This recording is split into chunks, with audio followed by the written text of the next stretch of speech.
Obrigado, Vitória. Obrigado, Natália, pelo convite e a todo o pessoal da comissão organizadora, especificamente a Liga.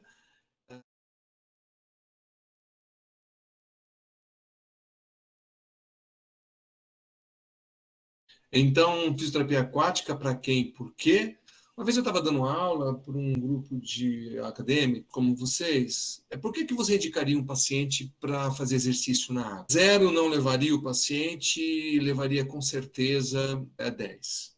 Olha só, o ponto não foi aqui o valor médio das respostas.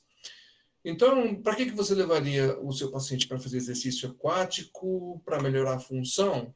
Para reduzir a dor, para melhorar o equilíbrio e para aumentar a capacidade aeróbia. Guarde esses 4 desfechos: função, dor, equilíbrio, capacidade aeróbia. E fiquei espantado foi que algumas pessoas, com experiência prática, com pouca experiência clínica, apontaram que entre 0 e 1 não levaria para melhorar a função, não levaria para reduzir a dor, não levaria para melhorar o equilíbrio e não levaria para aumentar a capacidade aeróbia. Isso fez com que eu montasse a aula para vocês. Pois bem, eu quero definir algumas coisas para vocês primeiro.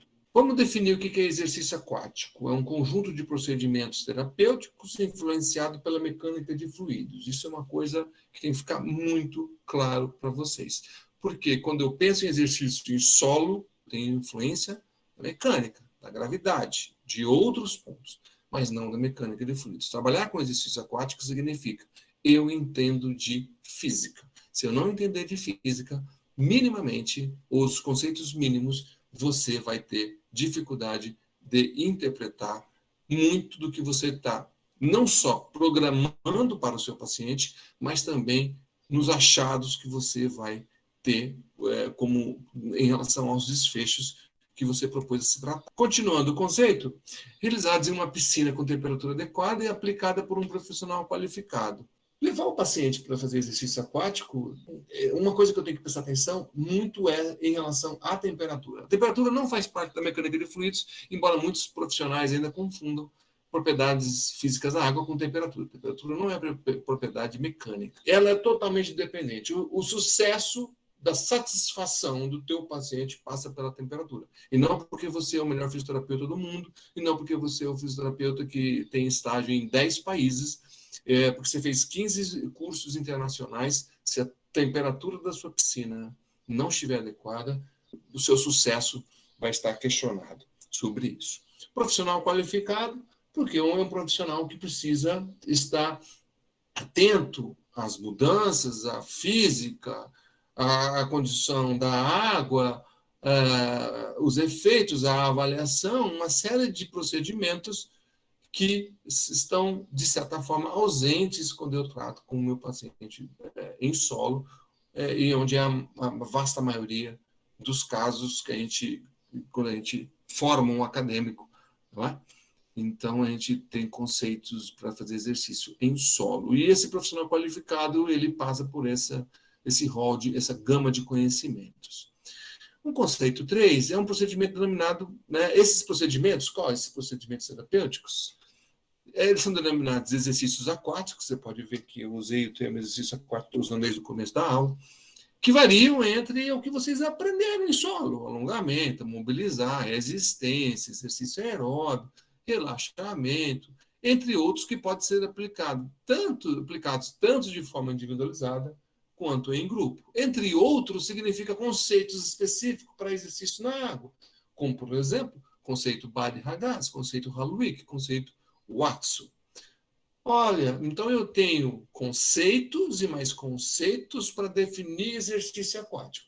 Exatamente. Você tem inúmeros conceitos para antes de você levar o seu paciente para a água. E para que serve o exercício aquático? Então, tema da palestra, é um tema provocativo, é um tema que vocês precisam discutir, debater em eventos e na própria coisa. Por que a gente acredita que esses procedimentos, os exercícios aquáticos, modificam as variáveis? Quais? Dor, função, equilíbrio e capacidade aeróbica. Vou falar essas 4 para não falar, poderia falar outras também. Vamos imaginar um paciente com dor lombar crônica.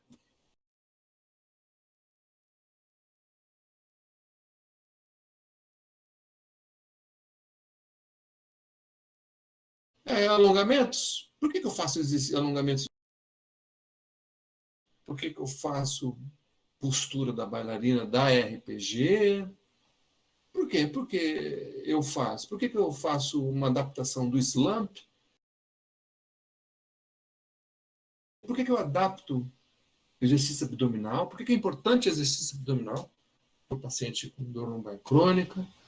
Por que eu tento fazer contração isométrica do meu glúteo ou um ritmo lombo pélvico adaptado, com espaguete, com a mão na borda?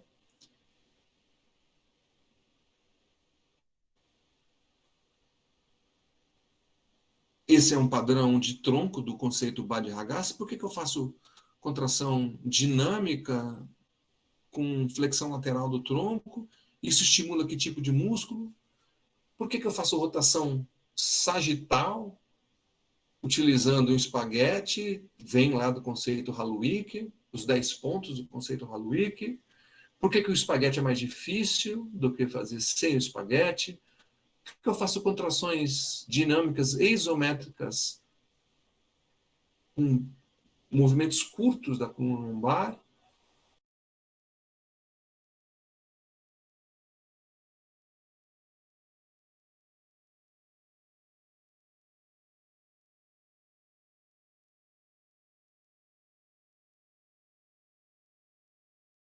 Por que eu acrescento o exercício aeróbio, ou seja, a corrida sem tocar o solo, que é o deep running?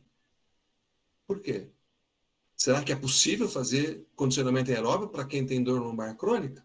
Bom, a pergunta: você acredita que esses procedimentos modificam aquelas variáveis? Função, dor, equilíbrio e capacidade aeróbica. Esses exercícios são montados de acordo com a avaliação, com os objetivos que eu tenho após eu me encontrar com o paciente.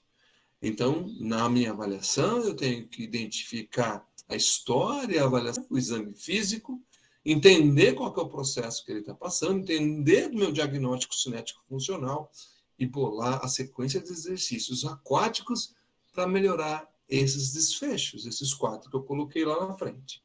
A água ela é interessante e ela nos motiva.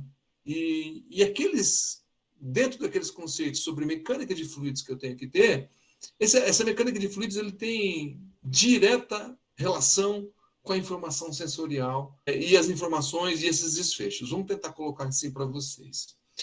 Por que eu levo meu paciente para a água? Para quê? E por quê? Porque uma das coisas que acontece ao entrar na água é a provocação que o próprio ambiente aquático lhe promove de ter inúmeras sensações.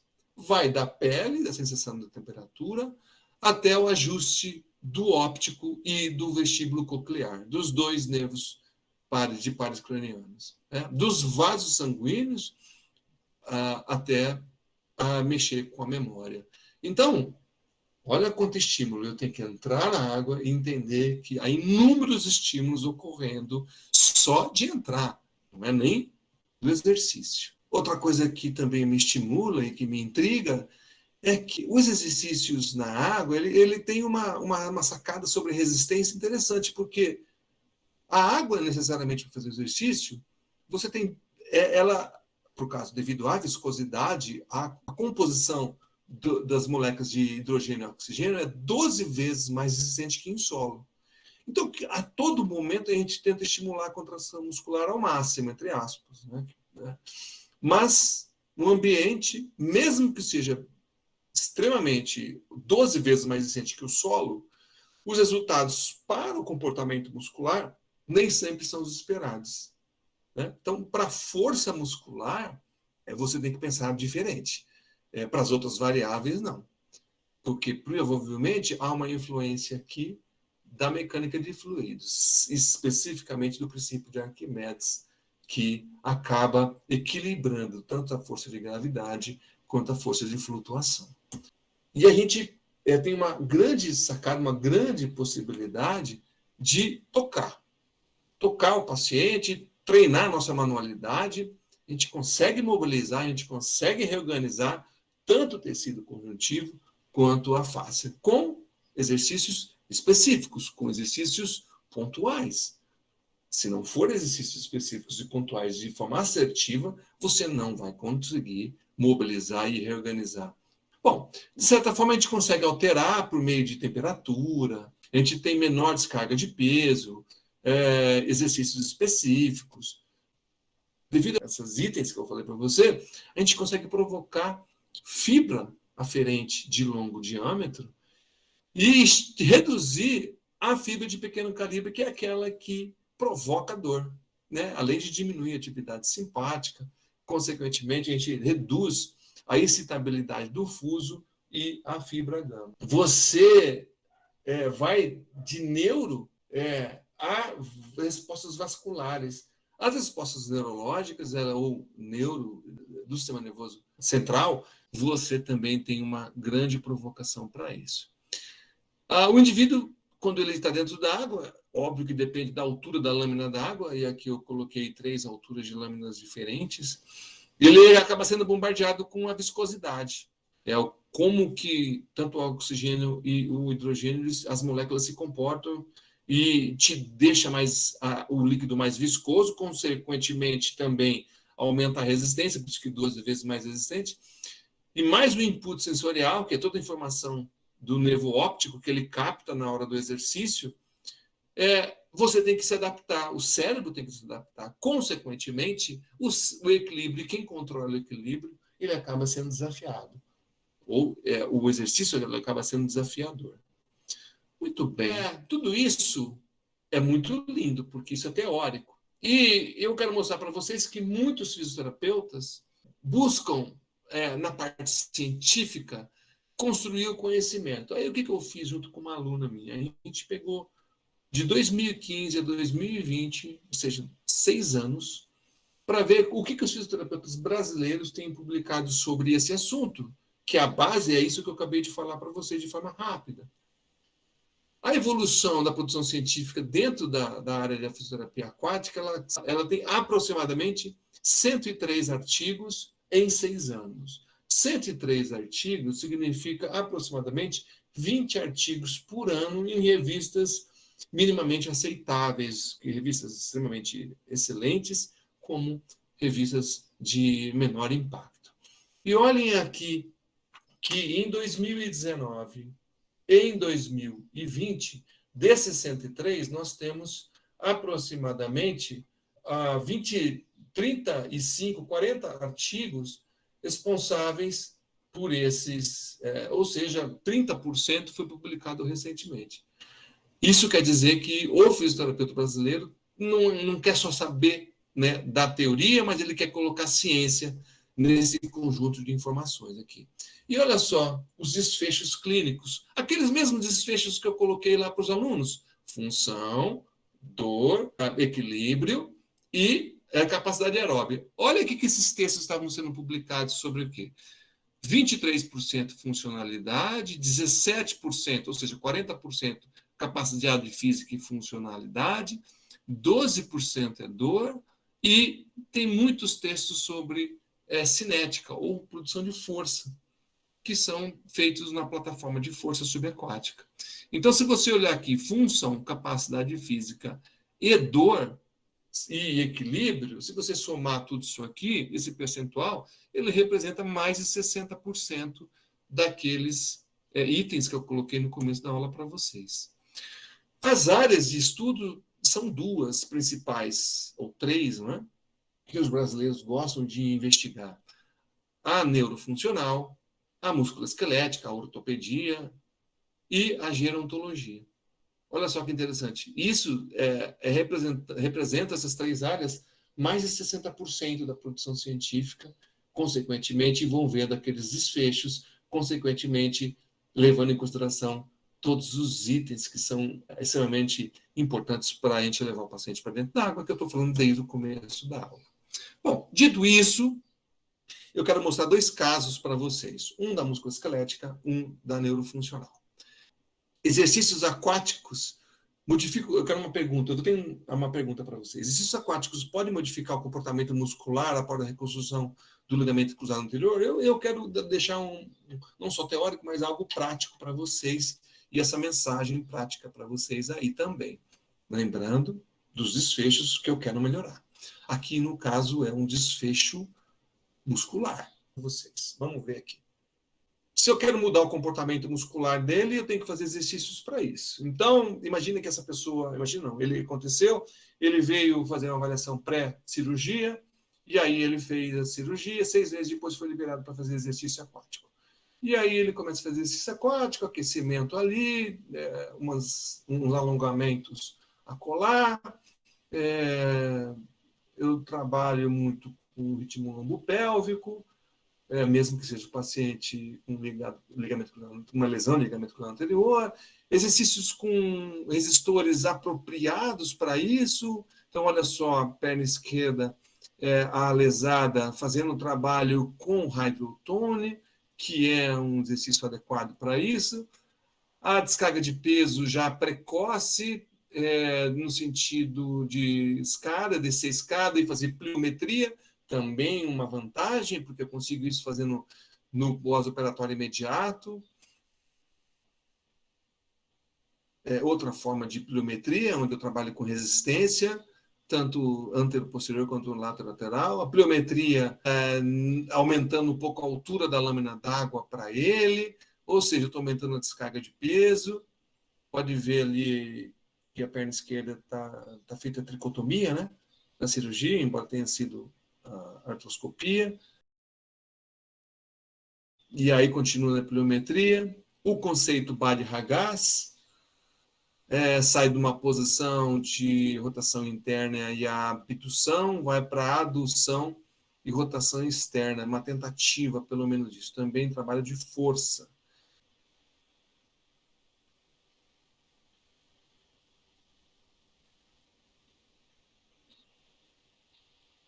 Então, o manuseio do conceito Bade-Ragaz, de todos os padrões, eles são tem que ser totalmente adequados, senão qualquer estímulo errado você vai levar para a posição errada do exercício. Aqui já é um padrão 102, ele vai de adução, rotação externa, para abdução, rotação interna.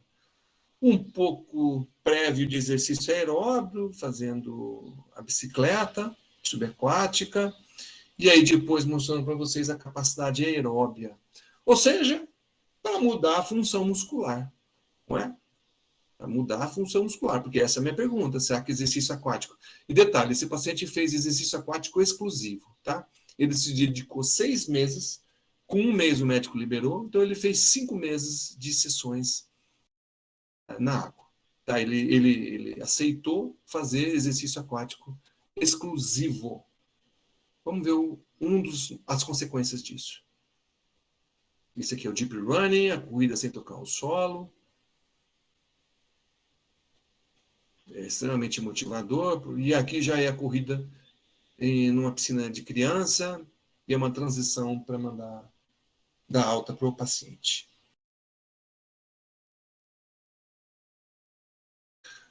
Eu tenho o privilégio de ter um dinamômetro isocinético, eu tenho um Biodex. E aí, olha só que interessante. Pré-cirurgia, um dia antes da cirurgia, ele veio fazer a avaliação.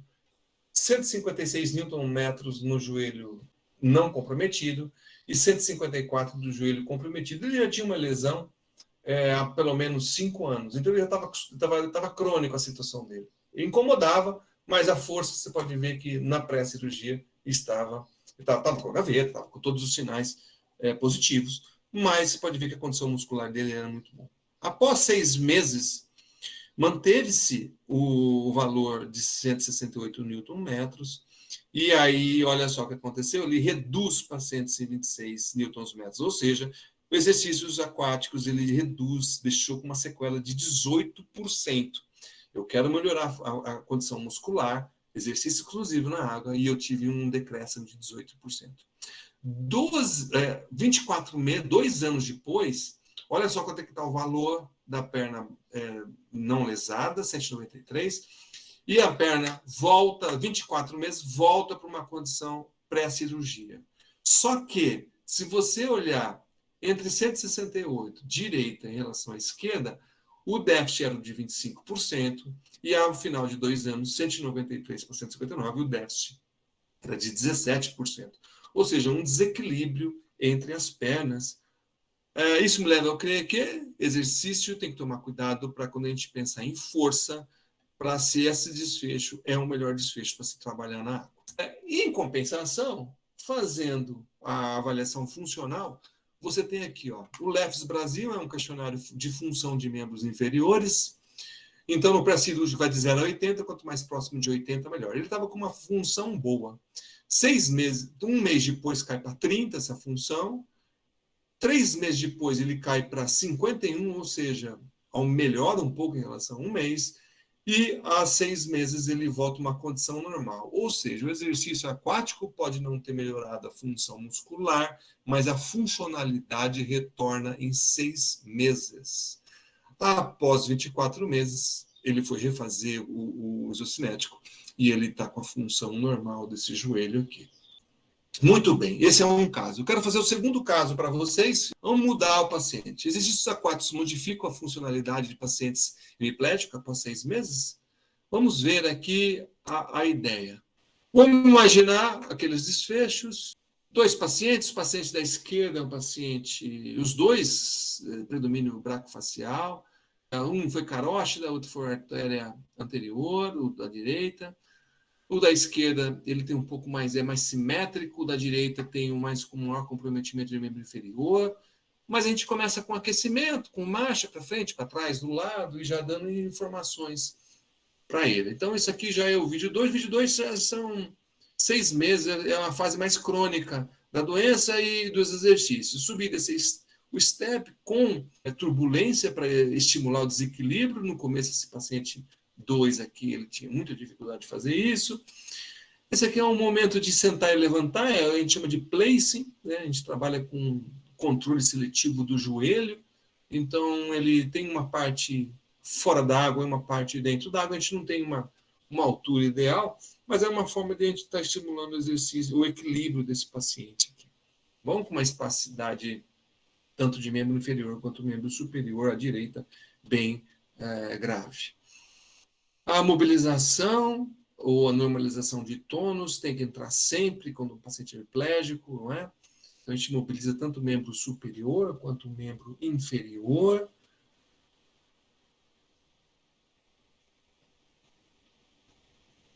Aqui, às vezes, eu coloco um flutuador bem simples desse membro inferior aqui, para não escapar ou não afundar.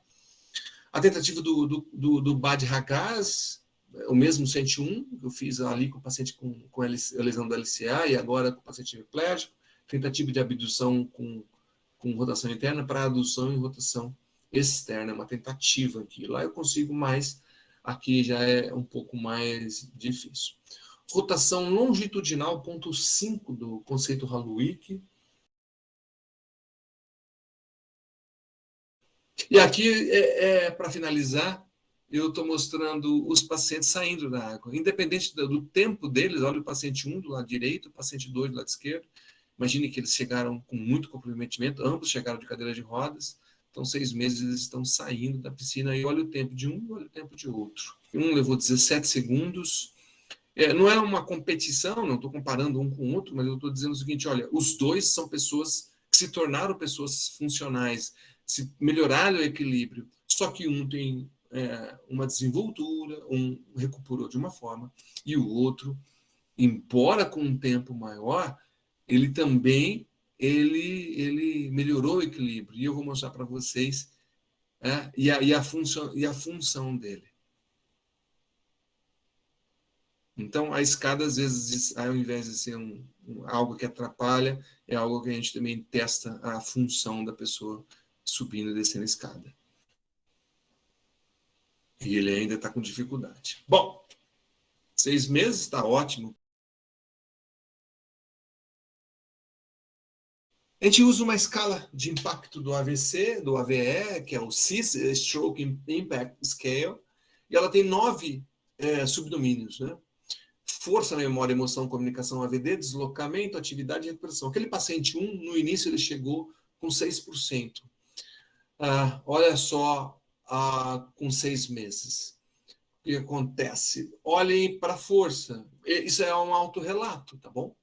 Então, um relato, é óbvio que ele vai, olha, minha força, segundo o questionário, era 59 quando eu cheguei, e ela foi para 87. Você pode ver que memórias e emoções permanecem mais ou menos a mesma coisa. A comunicação, ambos eram afásicos. A atividade de vida diária ou a funcionalidade, dá uma olhada na VD, de 25% para 94%. Isso relatando as atividades que ele conseguia fazer dentro de casa. O deslocar, ou seja, independente, pegar um carro, ir para a rua sozinho, continua sendo ainda algo a se conseguir como objetivo. A atividade, de uma maneira geral, ele acha que ele recuperou 40%, e a recuperação, de uma maneira geral, 65%. Ou seja, eu só posso... A mensagem de um dos 2 relatos de casos aqui, tanto da musculoesquelética quanto da neurofuncional, é assim, tenham instrumentos adequados para você medir antes, durante e depois no follow-up, a hora quando você dá a alta para o paciente e mantenha o contato. É só assim que a gente vai conseguir construir uma área científica, uma área de exercício aquático, e em solo, a mesma coisa, correta e profissional e ética para os nossos pacientes. Os pacientes gostam e precisam e têm a necessidade de ver as melhoras que eles acabam conseguindo. Tudo bem? Eu quero deixar essas considerações finais porque, assim, essa é a importância, né, de você ter uma avaliação estruturada, adequada, e eu estou chamando de prática baseada em ciência e não em evidência. Eu estou colocando ciência acima de qualquer coisa, ciência e ética para o meu paciente, em prol do meu paciente, em prol do meu aluno. Então, eu espero que vocês tenham abordagens assim na formação de vocês, e eu espero que, quando profissionais, vocês continuem tendo tempo para escolher uma avaliação, escolher um desfecho, independente do terapia que você vai propor. Óbvio que, se essa terapia for baseada em estudos de boa qualidade e mais os seus instrumentos forem de propriedades adequadas, você está fazendo, de fato, a boa ciência para a fisioterapia. Eu tenho várias perguntas para vocês, né? Os exercícios aquáticos ajudam os meus pacientes? Se vocês estão no estágio na piscina ou são profissionais, essa é a pergunta que você tem que fazer. Quanto que os exercícios aquáticos ajudam meus pacientes? Né? Como que os resultados dos estudos publicados, os de boa qualidade, os ensaios clínicos, as revisões sistemáticas, até relatos de casos, eles são aplicados aos meus pacientes? Você tem que pensar nisso. Quão bem, né, os desfechos clínicos servem tanto para mim como para os meus pacientes? Isso é baseado em ciência? Então, são perguntas assim que vocês deveriam nunca deixar de fazer quando você lida com a sua profissão, independente se é água. Aqui eu estou dando, óbvio que um viés aqui é para água, né? Eu não estou fazendo esse viés para o solo. Conhecimento, e isso que vocês fazem, de fato, hoje, né, hoje, nos próximos dias, vocês têm que se abastecer, é o que vocês estão fazendo, né? Se abastecendo de conhecimento. Mas vocês têm que ter, nesse momento de muita informação online, de muita internet, você tem que saber separar joio do trigo, do que é correto, ético e assertivo e que de fato te ajuda, ou do que é fake news e do que é propaganda, do que é coisas que você não deveria usar com seus pacientes. Entenda que, quando são intrínsecos da própria água, temperatura e mecânica dos fluidos, mais os exercícios que você vai dar. Os exercícios, eles podem ser ativos, eles podem ser passivos, eles vão envolver a próprio esforço do paciente, como na pliometria, como o exercício aeróbio. Ele vai responder de acordo com o que você aplicar. E óbvio que essa aplicação é baseada na sua avaliação e nos objetivos que você quer conseguir com esse paciente. A sua missão ela vai ser demonstrar como que acontecem certos fenômenos, como que certos fenômenos acontecem. Porque quem não trabalha com água não está interessado em saber os fenômenos. A responsabilidade é do fisioterapeuta que trabalha com água dizer para o mundo e para o paciente como que os fenômenos acontecem quando é empregado os exercícios aquáticos. É essa que é a mensagem final que eu quero deixar para vocês. Ninguém está interessado. Só você que trabalha com água e o seu paciente que interessa. Fiquem atentos a essas condições aqui. Esse é o grupo de pesquisa a qual faço parte. Atualmente são os alunos que eu oriento, tanto na iniciação científica, nos TCCs, como no mestrado e no doutorado. E eu queria ter no meu mestrado e doutorado inúmeras pessoas fazendo trabalhos de exercícios aquáticos, porque eu tenho laboratório e tenho piscina para isso. Mas mestrado e doutorado é para você ensinar ciência para a pessoa. E ciência não é uma especialidade. Por isso que eu tenho muitos alunos que não vão mexer com água, não mexem com água, e que estão fazendo ciência de outra maneira, na biomecânica, na ortopedia, na esportiva, na neuro, então, e que não querem saber do exercício aquático. Então, isso é uma coisa que tem que ficar bem claro para vocês aqui. Esse é o canal, espero que vocês possam se divertir lá. Eu tenho lá aulas específicas de exercícios aquáticos, aulas de bioestatística, que eu tenho, sou professor de bioestatística, tanto no mestrado e no doutorado, e de pesquisa científica e de estatística na graduação, entrevistas com profissionais da área de fisioterapia aquática, tem uma série de coisas legais que, de acordo com o meu tempo, eu vou colocando lá, para que as pessoas possam, de fato, pensar, raciocinar, questionar, e saber por que a abordagem do profissional ela precisa ser divulgada e ser de forma profissional e ética compartilhada.